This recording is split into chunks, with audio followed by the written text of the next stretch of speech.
अस्सलाम वालेकुम दोस्तों। आज मैं आपको कुछ सिमिलरिटीज़ बताने वाला हूँ कि अमेरिका, फ्रांस, रशिया और इंडिया और बहुत सारे मुल्कों में क्या सिमिलरिटीज़ है। इसके साथ कि but O heard O the bleeding drops of red where on the deck my captain lies fallen cold and dead. O captain, O captain, my captain, rise up and hear the bells. या कभी आपने ये सुना है कि आबाद रहेंगी वीराने, शादाब रहेंगी जंजीरें, जब तक दीवाने जिंदा हैं फलेंगी फुलेंगी जंजीरें।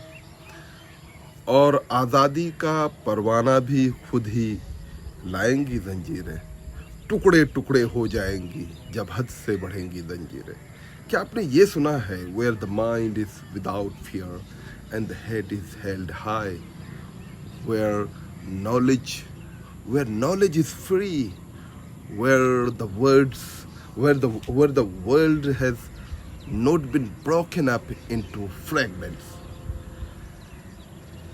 अमेरिकन पोएट वाल्ट विटमैन या फिर फ्रेंच कवि विक्टर होगो, पॉल वर्लेन और रूसी कवि व्लादिमीर मायाकोस्की और भारतीय उपमहाद्वीप के कवि रविंद्रनाथ टैगोर, दिनकर, असरारुल हक मजाज, फैज़ अहमद फैज़, हफीज़ मेरठी और इस तरह के बहुत सारे शायर, जोश मली आबादी, बड़ी लंबी लाइन है। क्या आपको पता है कि वो कौन सी बात है कि जो अमेरिका, फ्रांस, रशिया और इंडिया तमाम लोगों को एक साथ जोड़ती है? वो कौन सा धागा है? उपमहाद्वीप के कवियों में क्या समानताएं हैं, क्या आप जानते हैं? ये सभी कवि क्रांतिकारी हैं। उन्होंने अपने कलम और अपनी भाषा का उपयोग लोगों को जगाने के लिए किया है। कविताएं, नज़में और गज़लों ने विभिन्न क्रांतियों और भारतीय स्वतंत्रता संग्राम में महत्वपूर्ण भूमिका निभाई है। इससे उत्पीड़न के खिलाफ लोगों को प्रेरित किया है, संगठित किया है और एकजुट करने में एक शक्तिशाली उपकरण के रूप में कार्य किया है। अमेरिकी क्रांति से लेकर भारत की आज़ादी की लड़ाई तक कवियों ने प्रतिरोध की भावना को बढ़ावा देने और जनता की आकांक्षाओं को व्यक्त करने के लिए अपने शब्दों का इस्तेमाल किया।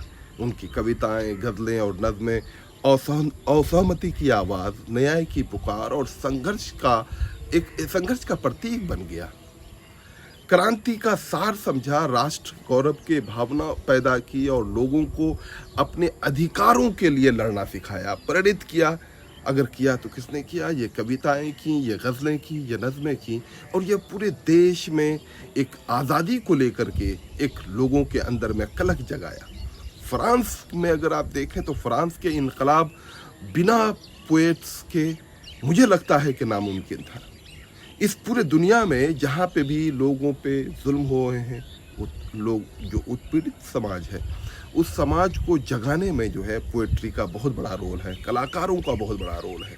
आप खुद सोचिए कि हिंदुस्तान में सारे जहाँ से अच्छा अगर ना होता, जय जवान जय किसान तो ये बात की बात है, लेकिन उससे पहले आप सोचिए कि पूरे लोगों को अंग्रेज़ों के ख़िलाफ़ जब आप रोड पे लाने के लिए मजबूर कर रहे थे तो बहुत सारे लोग थे जो आज़ादी का मतलब नहीं समझते थे। ये कवि, ये शायर और ये इन पोएटों ने लोगों को आज़ादी का मतलब समझाया कि आज़ादी किसे कहते हैं और वो आपको क्यों ज़रूरी है। क्योंकि ग़ुलामी एक ऐसी बीमारी है कि बहुत दिन ग़ुलाम हो जाने के बाद उन्हें लगता है कि शायद यही हमारी ज़िंदगी है और यही हमारी किस्मत। उसे आज़ाद भी होने का मन नहीं करता है, तो कवि उनको बताता है कि तुमको आज़ाद होना चाहिए और उसको आज़ादी के लिए उकसाता है। आज जो पूरे देश की हालत है, लोग नफ़रत में जो इस कदर जड़ गए हैं और उनके जहनों को इतना पॉइजनस कर दिया गया है कि इस पॉइजनस इन्वायरमेंट, इस पॉइजनस वातावरण के माहौल से बाहर आने के लिए भी दिमाग को डिटॉक्सिफाई करना बहुत ज़रूरी है। इस डिटॉक्सिफिकेशन के लिए बहुत सारे लोग काम कर रहे हैं।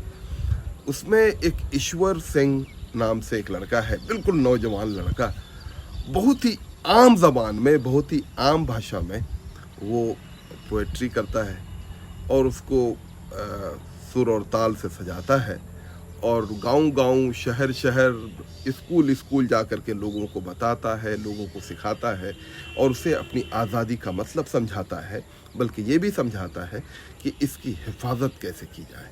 तो आइए हम उनकी नज़्में, उनकी गज़लें और उनकी कविताएँ, जो बहुत ही सरल हैं, बहुत ही आसान हैं, उनको सुनते हैं।